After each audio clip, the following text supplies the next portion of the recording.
Hi friend, मैं Sumant Kumar Rai Bhaskar study YouTube channel में आपका स्वागत करता हूं।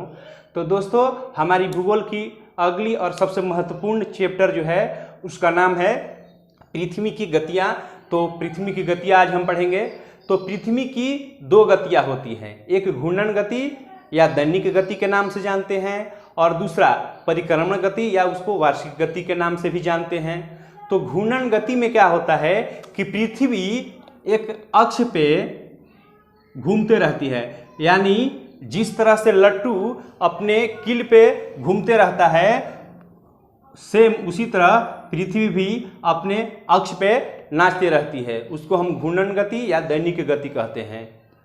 तो इसमें क्या होता है घूर्णन गति में कि पृथ्वी का स्पीड जो होता है 1610 किलोमीटर प्रति आवर्स होता है और उसमें टाइम जो लेती है पृथ्वी 23 घंटा 56 मिनट 4 सेकेंड, जिसको हम 24 आवर्स यानी 24 घंटे के 24 घंटे में भी हम उसको परिवर्तित करके जानते हैं, यानी उसको हम सामान्य भाषा में 24 घंटे का भी प्रयोग करते हैं। दूसरा परिक्रमण गति या वार्षिक गति। तो परिक्रमण गति या वार्षिक गति जो है वो सपोज ये सूर्य है, तो इसके चारों तरफ पृथ्वी का चक्कर लगाना यही परिक्रमण गति या फिर वार्षिक गति कहलाती है।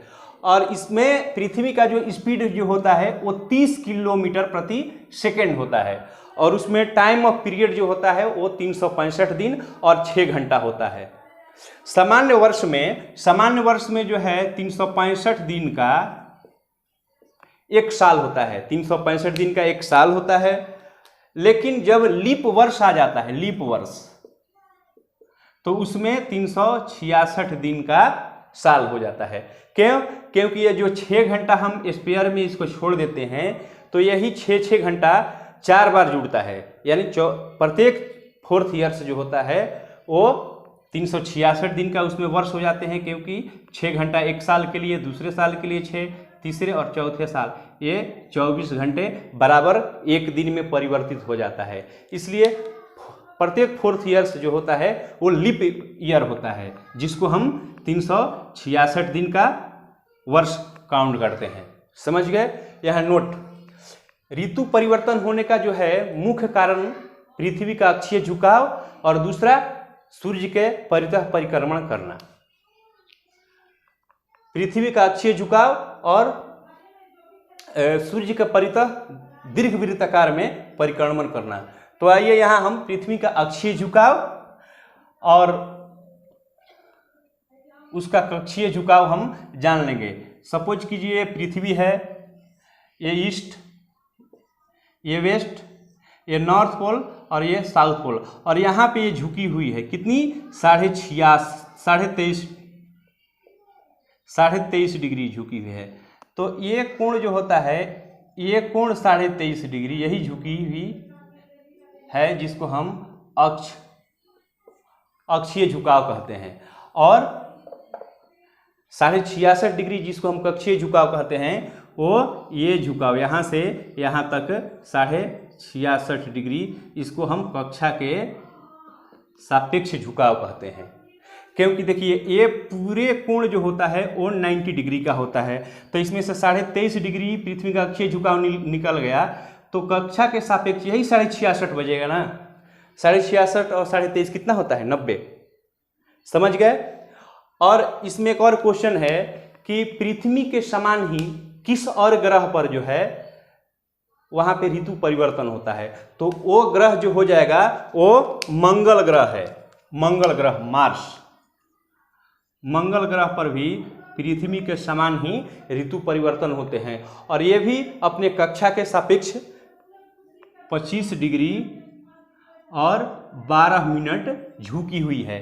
कितनी? 25 डिग्री और 12 मिनट झुकी हुई है। इसलिए मंगल पर भी पृथ्वी के समान ही ऋतु परिवर्तन होते हैं। ये बहुत इंपॉर्टेंट क्वेश्चन है, इसको याद रखिए कि पृथ्वी के समान ही किस ग्रह पर ऋतु परिवर्तन होता है, तो आपको आंसर हो जाएगा मंगल ग्रह। समझ गए? इसके बाद पृथ्वी के घूर्णन के कारण क्या होते हैं? दिन तथा रात होते हैं। हम जान चुके हैं कि पृथ्वी जो है सूर्य के परितः दीर्घवृत्ताकार, वृत्ताकार नहीं, ये वृत्ताकार है तो वृत्ताकार नहीं चक्कर लगाती है, वो दीर्घ वृत्ताकार लगाती है। यानी दीर्घ वृत्ताकार जो है वो ऐसे हो सकता है, दीर्घ वृत्ताकार इस तरह से चक्कर लगाता है। तो इस चक्कर लगाने के क्रम में क्या होता है कि पृथ्वी जो है सूर्य के कभी नज़दीक आ जाती है और कभी वो दूर चली जाती है। तो जिस समय पृथ्वी जो है सूर्य के बहुत नज़दीक होती है उस घटना को हम उपसौर के नाम से जानते हैं, उपसौर के नाम से जानते हैं, जिसमें सूर्य और पृथ्वी की दूरी जो है 14.70 किलोमीटर हो जाता है। 14.70 करोड़ किलोमीटर उनकी दूरी हो जाती है। इस घटना को हम उपसौर के नाम से जानते हैं। और ये घटना जो है वो 3 जनवरी को होती है। कब होती है दोस्तों? 3 जनवरी को। और इसको पेरीहेलियन के नाम से भी जानते हैं, पेरीहेलियन, समझ गए? यानी सूर्य की परिक्रमा करते हुए पृथ्वी जब बहुत नज़दीक आ जाती है तो उस घटना को हम पेरीहेलियन या उपसौर कहते हैं। और उसमें पृथ्वी और सूर्य के बीच की दूरी 14.70 करोड़ किलोमीटर हो जाती है। और इसको एक अन्य नाम से जानते हैं, पेरीहेलियन। और यह घटना जो होती है 3 जनवरी को होती है। और दूसरी, दीर्घवृत्ताकार चक्कर में, पथ में चक्कर लगाते क्रम में जब वह बहुत ज़्यादा दूर स्थित हो जाता है, यानी वो बहुत दूर रहता है, तो उस घटना को हम अपसौर के नाम से जानते हैं, अपसौर। तो अपसौर में पृथ्वी और सूर्य की दूरी जो होती है वो 15.21 करोड़ किलोमीटर हो जाता है। और ये घटना जो है वो 4 जुलाई को होती है, समझ गए? वो घटना 4 जुलाई को होती है और इसको एपीहेलियन के नाम से जानते हैं। तो यहाँ पे हम एक छोटा सा ट्रिक बता देंगे आपको याद रखने के लिए, पेरीहेलियन, एपीहेलियन, अपसौर, उपसौर। तो अप जो है, अप मतलब ऊपर, ज़्यादा, यानी ये ज़्यादा दूरी अपसौर, अपसौर। और डाउन उसको उपसौर कहते हैं। जब अपसौर याद हो जाएगा तो उपसौर तो ऑटोमेटिक कम वाला होगा। अप मतलब ज़्यादा, अप मतलब ऊपर होता है, तो उसको अपसौर कहते हैं। और यहाँ पे अप एपीहेलियन, एपीहेलियन, एपीहेलियन, एपीहेलियन। और उपसौर को पेरीहेलियन, पेरीहेलियन। ये जो घटना होती है 3 जनवरी, एपीहेलियन की घटना जो होती है वो 4 जुलाई को होती है, 4 जुलाई। और पेरीहेलियन या उपसौर की घटना जो होती है वो 3 जनवरी को। ये बहुत इंपॉर्टेंट क्वेश्चन है, इसको याद रखने के लिए ये थोड़ा छोटा सा ट्रिक है। अप मतलब ऑफशोर, एपीहेलियन ये ज़्यादा दूरी है, इसमें 15.21 करोड़ किलोमीटर हो जाती है और ये 4 जुलाई की घटना घटती है। और उपसौर पेरीहेलियन ये जो है ये 3 जनवरी की घटना घटती है और इसमें दूरी जो होती है वो 14.7 करोड़ किलोमीटर और इसमें 15.21 करोड़ किलोमीटर होती है, समझ गए। और अपसौर तथा उपसौर को मिलाने वाली रेखा को हम एप्साइड रेखा के नाम से जानते हैं। याद रखिए, बहुत इंपॉर्टेंट क्वेश्चन है। अपसौर यानी ये अपसौर और उपसौर को मिलाने वाली काल्पनिक रेखा एप्साइड रेखा के नाम से जानी जाती है। किस रेखा के नाम से? एप्साइड रेखा के नाम से। तो दोस्तों अब यहाँ हम जानेंगे कि दिन रात की अवधि बड़ा और छोटा क्यों होता है। तो इसके पहले हम कुछ पॉइंट देखेंगे। यदि पृथ्वी अपनी धुरी पर झुकी नहीं हो तो क्या होता? यदि पृथ्वी जो है अपनी धुरी पर झुकी नहीं होती तो दिन और रात की अवधि जो सर्वत्र बराबर होती। इसको हम आगे कंसेप्ट क्लियर करेंगे। इसके बाद यदि पृथ्वी अपने अक्ष पर नहीं घूमती, यदि पृथ्वी अपने अक्ष पर घूमती नहीं तो क्या होता? तो जो भाग सूर्य के तरफ होता उसमें सदैव दिन की अवधि होती और जो भाग सूर्य के विपरीत होता वहाँ सदैव रातें होती। इसके बाद विषुवत रेखा पर सदैव दिन रात की अवधि जो है बराबर होती है। विषुवत रेखा पर दिन और रात की अवधि सदैव बराबर होती है। और एक पॉइंट है प्रदीप्त वृत्त। तो ग्लोब का वह वृत्त जो दिन रात को बराबर भागों में विभाजित करता है उसको हम प्रदीप्त वृत्त कहते हैं, प्रदीप्त वृत्त कहते हैं। यह वृत्त जो है अक्ष के साथ नहीं रहता है, ये अक्ष के साथ नहीं गुजरता है। समझ गए? तो इसका कंसेप्ट हम जानेंगे, प्रदीप्त वृत्त। तो सपोज कीजिए ये पृथ्वी है, ये पृथ्वी है और यह अपने अक्ष से 23.5 डिग्री झुकी हुई है, 23.5 डिग्री यहाँ झुकी हुई है और इसको हम मान लेंगे प्रदीप्त वृत्त। ये जो है प्रदीप्त वृत्त है, ग्लोब का वह वृत्त जो दिन रात की अवधि को विभाजित करता है। यहाँ पे हम सूर्य को एक टार्च लाइट के रूप में इंगित कर देंगे।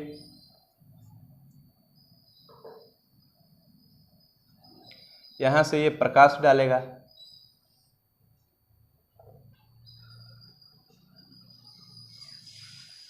समझ गए? और ये अक्ष को इसको 23.5 डिग्री नॉर्थ को कर्क रेखा और 0 डिग्री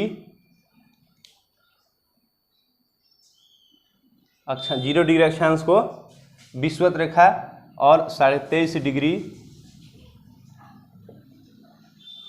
साउथ को हम मकर रेखा के रूप में इंगित करते हैं। तो यहाँ से देखिए ये अक्ष पे 23.5 डिग्री झुकी हुई होने के कारण दिन रात की अवधि में कैसे डिफरेंट आ रहा है। यहाँ से ये जो है ये दिन की अवधि है, यानी कर्क रेखा जो है पृथ्वी के समक्ष झुकी हुई है, जिसके कारण दिन की अवधि बड़ा, यानी 14 घंटे का दिन और 10 घंटे का रात। यहाँ पे देखिए, यहाँ पे विषुवत रेखा पे बराबर है और मकर रेखा पर जाएंगे तो मकर रेखा पर रातें बड़ी हो जाएंगी। ये रातें जो हैं यहाँ रातें बड़ी हो जाएंगी 14 घंटे का और दिन छोटा 10 घंटे का, क्योंकि यहाँ तक ही प्रकाश डालेगा ना। तो ये जो है यहाँ पे ये दिन की अवधि है और यहाँ से यहाँ तक रात, यानी रात बड़ी है 14 घंटे की और दिन जो है छोटी है। तो ये क्यों हो रहा है? अक्ष पर ये झुकी हुई होने के कारण ये सब हो रहा है। यानी पृथ्वी अपनी धुरी पर नहीं झुकी हुई होती तो दिन रात की अवधि सदैव बराबर रहता, और वह अपने अक्ष पर नहीं घूमती तो जो सूर्य के समक्ष रहता भाग उस पर सदैव दिन रहता और उसके विपरीत भाग पर सदैव रातें होती। समझ गए? और विषुवत रेखा पर सदैव दिन रात, देखिए यहाँ देख लिए हैं ना, ये विषुवत रेखा पर दिन और रात दोनों 12 घंटे का दिन और 12 घंटे की रातें हैं। यहाँ कंसेप्ट क्लियर हो गया। अब देखिए, आइए दिन रात छोटा और बड़ा कैसे होता है वो जानेंगे। तो यहाँ हम देख रहे हैं कि सूर्य की जो किरणें हैं वो कर्क रेखा पर लंबवत चमकेगी, क्योंकि कर्क रेखा जो है वो सूर्य के सामने झुकी हुई है। यहाँ देखिए सूर्य के सामने झुकी हुई है, तो यहाँ से हम विभाजित करेंगे। ये कर्क रेखा, ये मकर रेखा, ये कर्क रेखा, ये विषुवत रेखा और ये मकर रेखा। समझ गए? तो यहाँ पे दिन की अवधि बड़ा है, यहाँ से यहाँ तक दिन है। तो 21 जून को उत्तरी गोलार्ध में दिन बड़ा होता है और रातें जो होती हैं वो छोटी होती हैं। वही दक्षिणी गोलार्ध की बात करें तो दक्षिणी गोलार्ध में दिन यहाँ से यहाँ तक, यानी दिन की अवधि जो है छोटा हो जाएगा और रातें बड़ी हो जाएंगी। 21 जून की घटना, जिसको हम उत्तर अयनांत भी कहते हैं, उत्तर अयनांत भी कहते हैं।